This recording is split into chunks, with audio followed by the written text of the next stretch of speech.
Okay, so here's my background. I'm pretty happy with it. It's got enough going on now that I feel like it's nice and interesting. Again, the layers are, I have the background layer from the bleeding tissue squares. Then I did the scribble lines and loopy lines and everything with the pastels. And then I did a little bit of watercolor splatter painting over the top.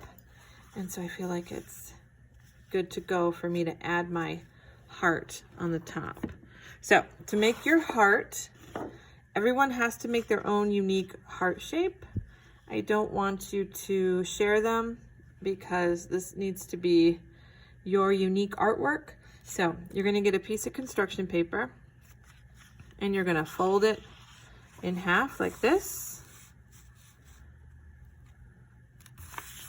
And then, you've probably done this before, you're gonna draw a half of a heart shape. So a heart is a symmetrical shape, which means it is the same from side to side. The sides are a mirror image of each other. So I'm only gonna draw half, and then I'm gonna cut it, and then when I unfold my paper, I will have the full heart. So, folded it, and along the folded side, I'm starting my heart shape.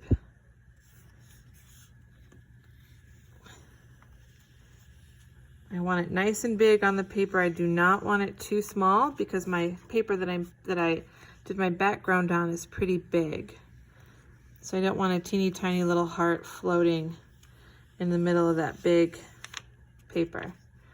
So I'm gonna try that shape and see how it comes out. If I don't like this shape, I can always adjust it, or I can even cut another one. Okay, so there's my half heart shape. I'm gonna cut it.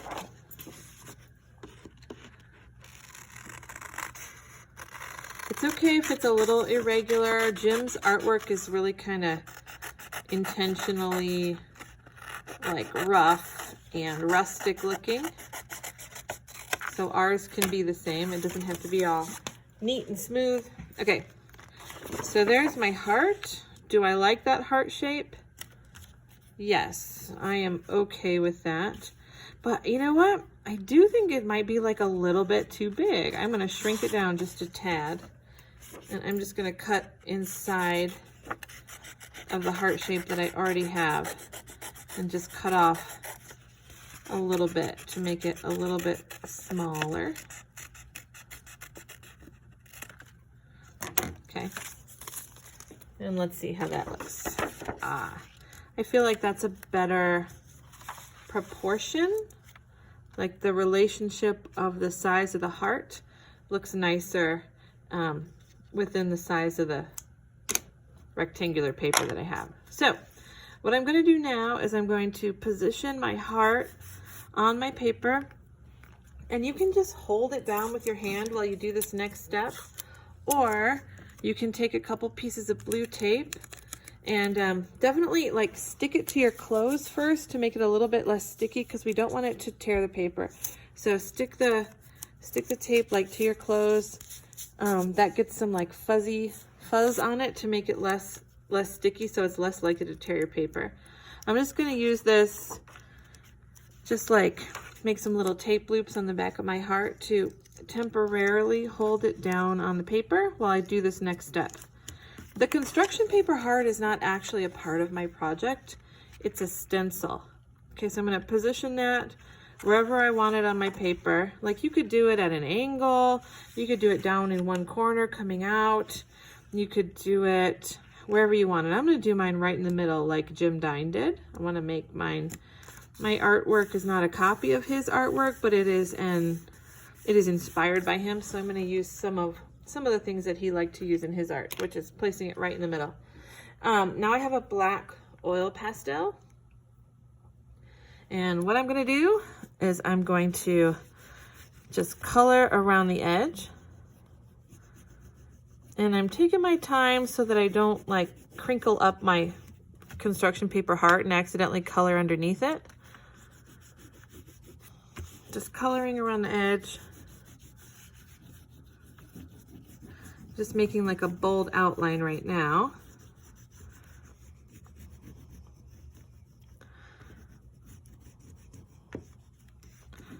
I'm gonna put a lot of oil pastel there.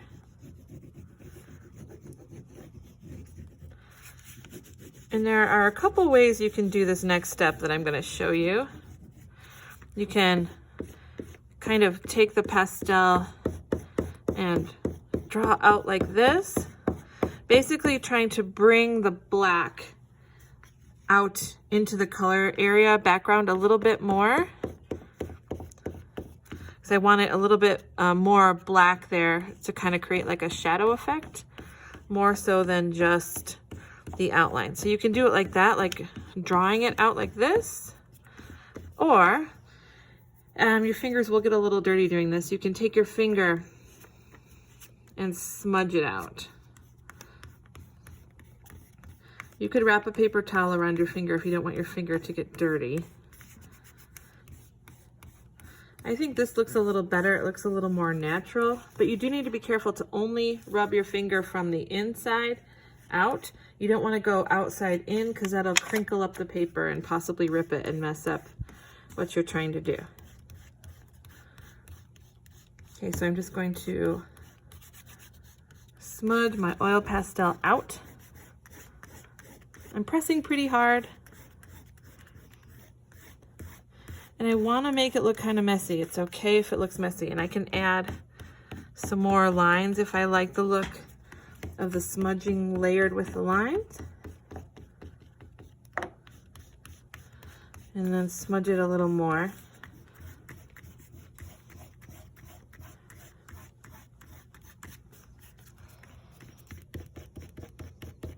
Adding a little more pastel to make sure I have enough.